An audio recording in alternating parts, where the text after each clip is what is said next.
आप सभी का हमारे चैनल बेबाक सोच अपनी आवाज़ में एक बार फिर स्वागत है। आज हम बात करेंगे बक्सर के बहुत ही अच्छे और बहुत ही बड़े इतिहासकार, जो कि इतिहासकारी के क्षेत्र में अगर बात की जाए तो हमको नहीं लगता कि बक्सर जिले में क्या बिहार में दीपक राय जी से बड़ा कोई इतिहासकार हुआ है या होगा। इतने बड़े व्यक्ति से बात करके जो आनंद की अनुभूति हमें आज हो रही है वो हमें पहले कभी नहीं हुई। आज इन्होंने अपना बहुत ही कीमती समय, हमारे एक बार कहने पर अपना बहुत ही कीमती समय हमारे चैनल के लिए दिया। इसके लिए मैं आपका बहुत बहुत आभार व्यक्त करता हूं। दीपक राय जी जो कि एक बहुत बड़े इतिहासकार हैं, जो कि एप्सो के राष्ट्रीय सचिव रह चुके हैं और बिहार के महासचिव और प्रदेश के बिहार उप महासचिव रह चुके हैं। कई बार इन्होंने भारत को विदेशों में भी रिप्रेजेंट किया है। आज हम उनसे बात करेंगे। हमारा सर्वप्रथम प्रश्न आपसे यह है कि सर्वप्रथम आप हमें यह बताएं कि आप अपनी जर्नी के बारे में बात करें।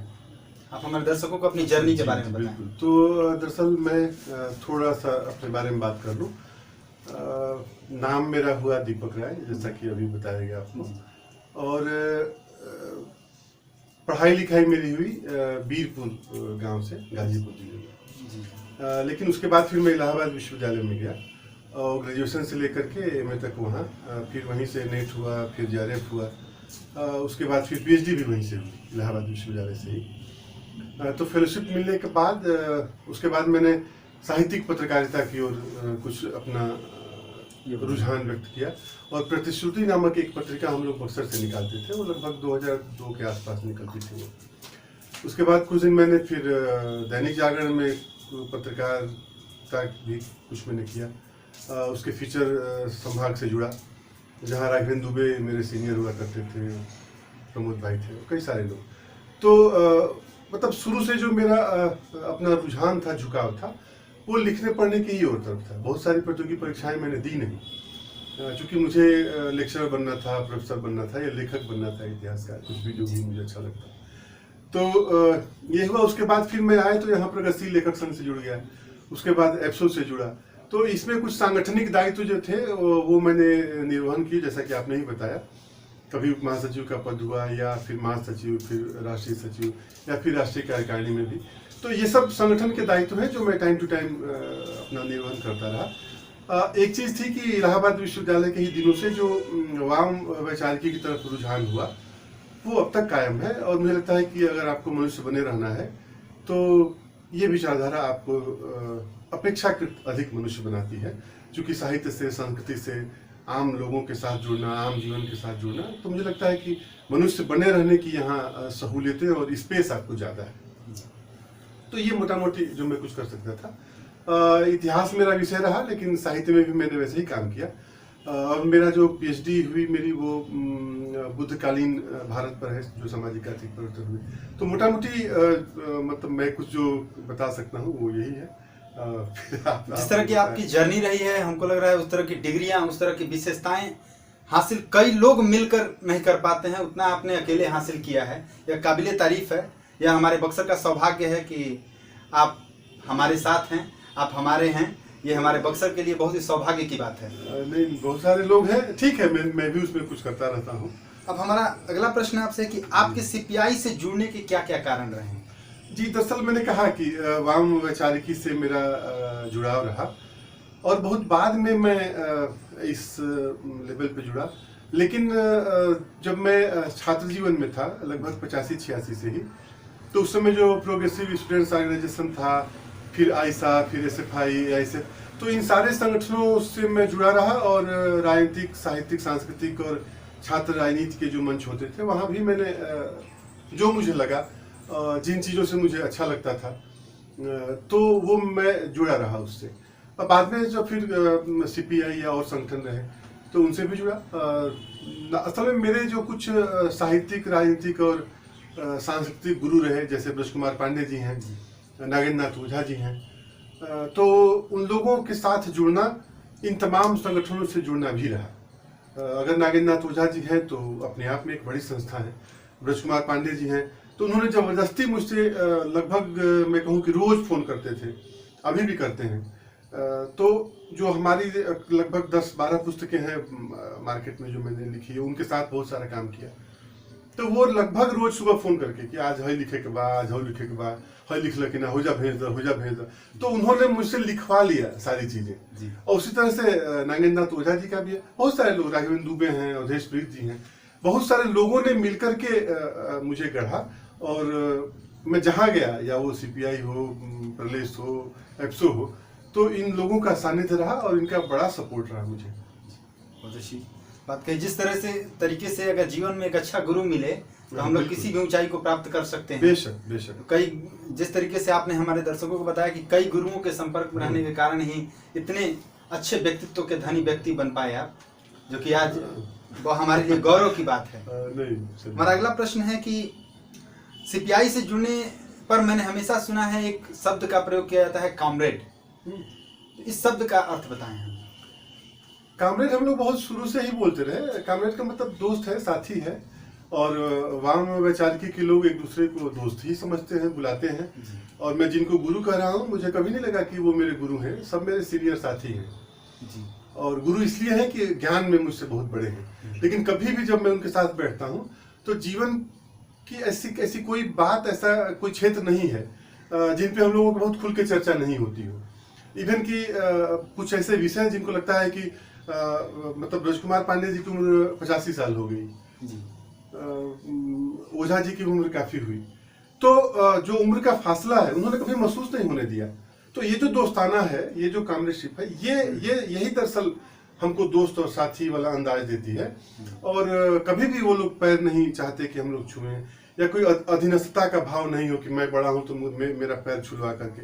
सब लोग हमेशा शेखन करते हैं। और बल्कि ये जो वाम संस्कार है, मित्रता का और साथ होने का, दोस्ताने का, वो मुझे लगता है कि घर में भी हम लोग, या उन लोगों को भी मैंने देखा है अपने घरों में भी, अपने बच्चों के साथ, अपनी पत्नी के साथ, या उनके साथ जो भी उनके दोस्त मित्र हैं, सबके साथ तो वैसे ही रहते हैं। तो कामरेड मतलब एक दोस्त है, हम लोग दोस्त ही बोलते हैं। अच्छा लगता है। बहुत अच्छी बात बताइए। अभी तक हम इस बात को जान नहीं पाए थे कि कामरेड का असली मतलब क्या होता है।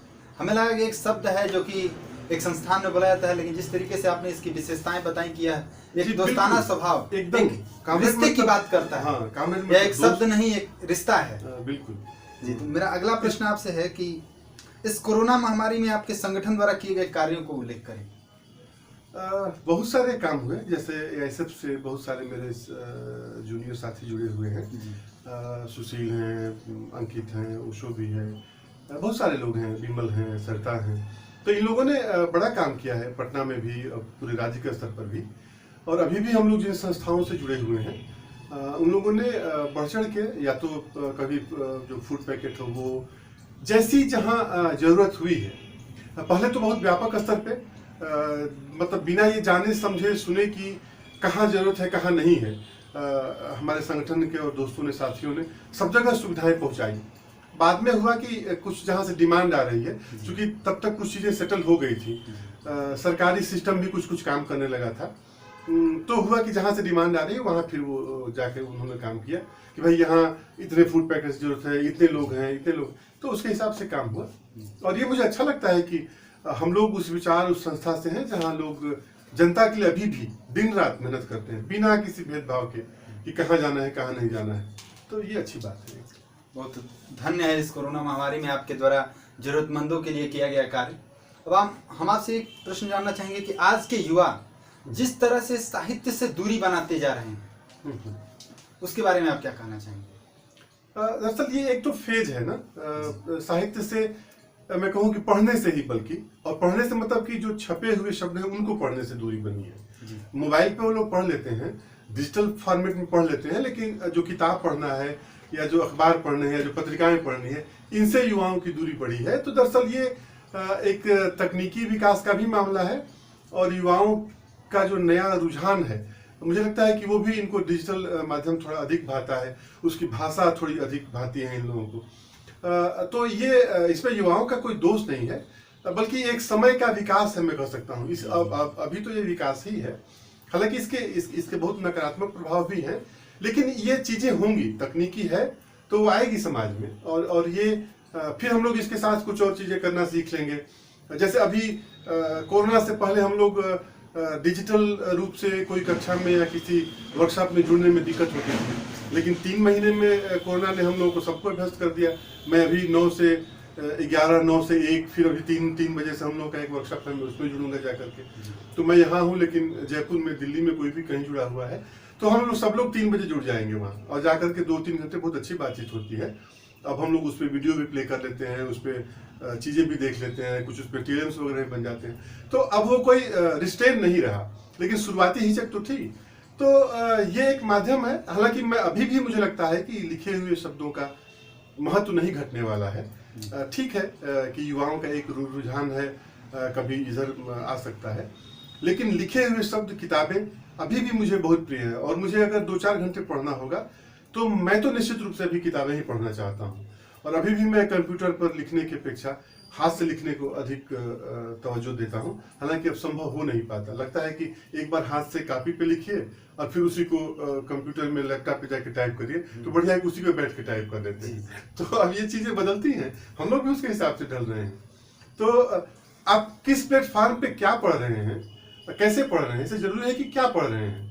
युवा अगर वहाँ सामाजिक चिंतन की चीजें पढ़ रहे हैं, अगर व्यवस्था से असहमत है और उसको व्यक्त करने का मादा रखते हैं, यानी अगर आप मनुष्य बन रहे हैं, तो चाहे आप डिजिटल प्लेटफॉर्म पे बने या अखबार, किताब, पत्रिकाएं पढ़ के बने, उससे मेरा कोई मतलब नहीं है। मेरा मतलब है कि आपको पढ़ना चाहिए, आपको दुनिया जाननी चाहिए, ये व्यवस्था को, इस व्यवस्था को समझना चाहिए। जो व्यवस्था आपको संचालित कर रही है उसे जानना चाहिए, वो कैसी व्यवस्था है, वो आपको मनुष्य बना रही है, आपको बेहतर बना रही है। ये जो राजनीति तंत्र है, इसको समझना चाहिए। मैं नहीं कहता कि सबको चुनाव लड़ना चाहिए, लेकिन सबको राजनीतिक ये जो एहसास है और जो राजनीतिक चेतना है, जो राजनीतिक बोध है, सबको होना चाहिए कि हम किस पार्टी को वोट करें, किस पार्टी को वोट नहीं करें, कौन सी व्यवस्था हमारे हित में होगी, कौन सी व्यवस्था समूह के हित में है, समाज के हित में है।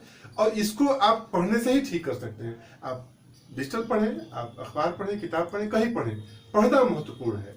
हम लोग धीरे धीरे, जहाँ तक बात करें तो विकास हम लोग धीरे धीरे कर रहे हैं, लेकिन वोटिंग भी आज के डेट में अगर हम देखें, गांव की बात करें, अगर हम लोग वोटिंग की बात करें गांव में, तो वो भी वंशानुगत चल रही है। हमने कई जगहों पे देखा है कि लोग वंशानुगत एक पार्टी को वोट कर रहे हैं तो कर रहे हैं, बस उनमें बदलाव नहीं होने वाला है। तो इसके बारे में आप क्या कहना चाहेंगे? नहीं, यही है ना कि जब तक आप खुद एक सचेत नागरिक नहीं बनेंगे, जब तक मैं एक सचेत नागरिक नहीं बनता हूं, तो मैं कैसे तय करूंगा कि मैं किसको वोट दूं?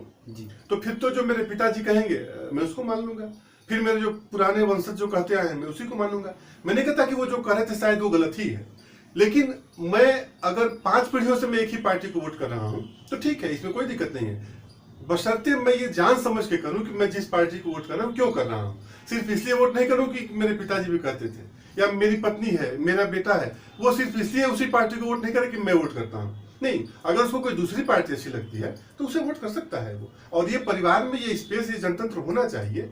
हम असहमतियों का सम्मान करेंगे तभी हम एक अच्छा लोकतंत्र बनेंगे ना, वरना तो फिर वही बात है कि आप सरकार से असहमत हुए कि फिर आपको दोषी नहीं मान लिया गया। अगर कोई स्टूडेंट अपनी फीस वृद्धि के लिए भी आंदोलन करता है तो उस पर देशद्रोह का मुकदमा लगता है। तो अगर ये राजनीति हमें यही सिखा रही है तो फिर ये अच्छी राजनीति नहीं है। हमको एक अच्छा नागरिक बनना अगर कोई राजनीति सिखा रही है तो वो अच्छी राजनीति है। तो अगर हम पढ़ेंगे नहीं, या अगर हम राजनीतिक बोझ से लैस नहीं है, तो फिर अच्छी राजनीति में और बुरी राजनीति में अंतर नहीं कर पाएंगे। और अगर अच्छी राजनीति और बुरी राजनीति में अंतर नहीं करेंगे तो फिर हम नागरिक नहीं होंगे, हम एक भीड़ का हिस्सा होंगे, तो फिर हम बेहतर लोकतंत्र नहीं बना पाएंगे। आपकी बातें सर्वथा सत्य है कि हम जब गलत को गलत कहने की अगर हिम्मत नहीं रखते हैं और सही को सही करने की हिम्मत नहीं रखते हैं, फिर तो हमारे सचेत होने का, हमारे चेतना बोध होने का कोई अर्थ ही नहीं रह जाता है। हम चेतन शून्य व्यक्ति हैं। तो आपकी बातें सर्वथा सत्य हैं। अब बिहार में इस साल चुनाव होने वाले हैं। जी जी। तो इसमें अपनी पार्टी की तैयारियों के बारे में कुछ बताएं।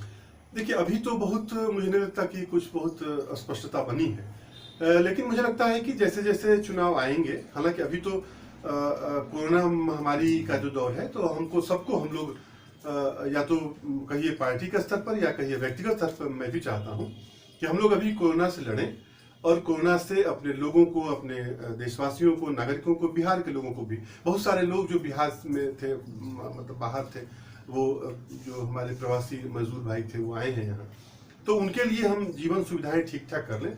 चुनाव निश्चित है कि होंगे और अपने समय पर भी होंगे, या जो सरकारें तय करेंगी वो होंगे। तो चुनाव में जो हमारी भूमिका होगी वो इन्हीं अर्थों में होगी कि हम जो अब तक हमारी पार्टी या हमारे विचार का स्टैंड रहा है उसके साथ ही हम लोग जाएंगे। लेकिन मुझे लगता है कि इसको लेकर के अभी स्पष्टता या इसको लेकर के अभी कोई खुली चर्चा भी, इस तरह की चीजें होनी है, किसका कैसे क्या तालमेल बनता है, कौन सी चीजें होंगी, तो उसको भी जब समय आएगा। मुझे लगता है कि अभी शायद बहुत पहले है।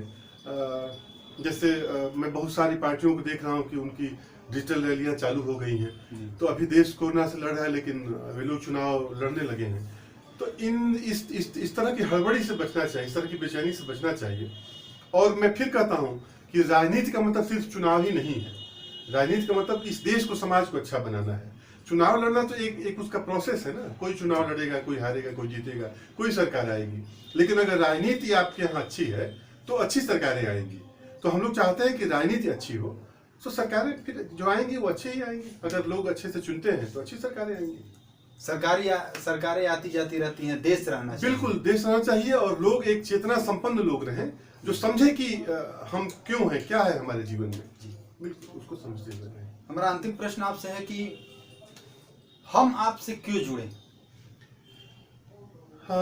देखिए, ये तो मैं नहीं तय कर सकता कुछ विचारधाराएं होती हैं जिनसे लोग जुड़ते हैं, इन्हीं विचारधाराओं की मैं बात कर रहा हूं। मैं क्यों जुड़ा इस विचारधारा से वो मैं बता सकता हूं। और मैं जुड़ा इसलिए कि मुझे इसमें एक स्पेस मिलता है अपने को अभिव्यक्त करने का और एक बेहतर मनुष्य होने का। और सच में मैं जब इस विचार से जुड़ा या इस विचारधारा की तरफ आया तो मैं साहित्य के जरिए आया। मुझे प्रेमचंद बहुत अच्छे लगते हैं, मुझे मुक्तिबोध बहुत अच्छे लगते हैं, मुझे तुलसी, कबीर, सूर बहुत अच्छे लगते हैं, मुझे जयशंकर प्रसाद बहुत अच्छे लगते हैं। मुझे जितने सारे कवि हैं हमारे, नागार्जुन को पढ़ लीजिए, राजेश जोशी को पढ़िए, अरुण कमल को पढ़िए, आलोक दा को पढ़िए, मतलब जितने कवि हैं, साहित्य है, साहित्यकार है, इतिहासकार, उपन्यासकार, जिनको पढ़िए। अज्ञे मेरे बहुत प्रिय कवि और लेखक रहे हैं। राजेंद्र यादव को मैं खूब पढ़ता रहा हूँ। इतने सारे लोग हैं जो हिंदी की परंपरा रही है हमारी। तो जो रचने की परंपरा है इस देश में वो बहुत शुरू से आ रही है।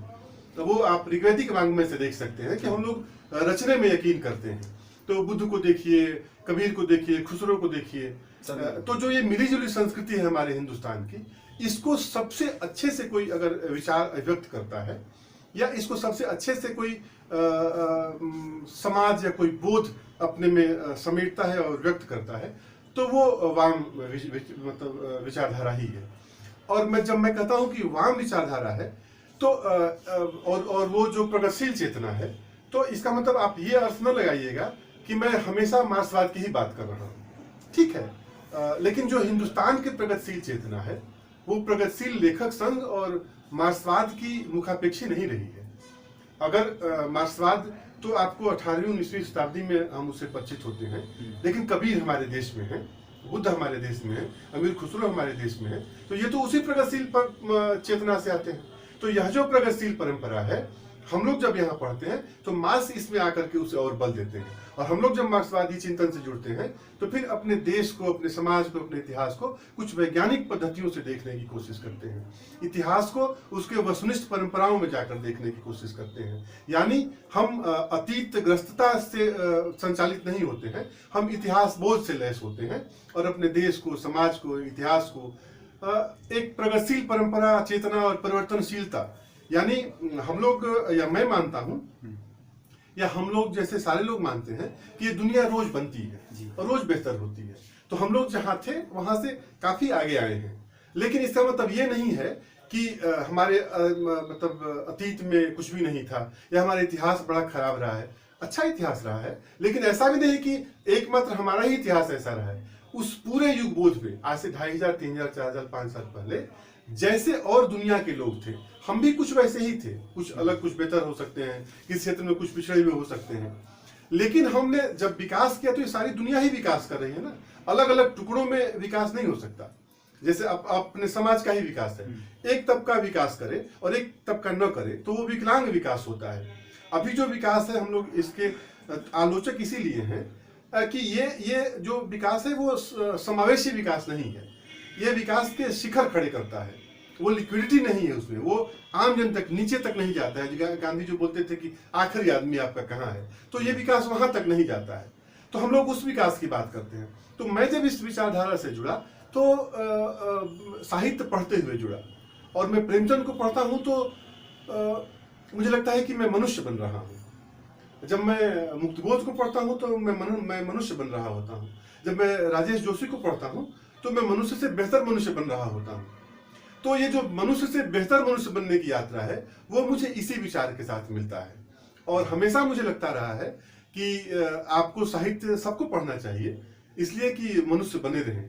मैं देर तक साहित्य पढ़ते रहना चाहता हूं कि देर तक मनुष्य बना रहूं और इस विचार से जुड़ा रहूं। बहुत बहुत धन्यवाद आपका, आपने अपना कीमती समय हमारे चैनल के लिए दिया। शुक्रिया। हमारा सौभाग्य है कि हम आप जैसे लोगों से हमें बात करने का मौका मिला, आपसे कुछ प्रश्न करने का मौका मिला, ये हमारा सौभाग्य है। उसके लिए बहुत बहुत धन्यवाद। ऐसा कुछ नहीं, आप लोग आए, बहुत अच्छा कर रहे हैं और मुझे अच्छा लगा आप लोगों से बातचीत करते, मुझे हमेशा अच्छा लगता है। आप लोग युवा हैं, बहुत अच्छा कर रहे हैं। थैंक यू, धन्यवाद।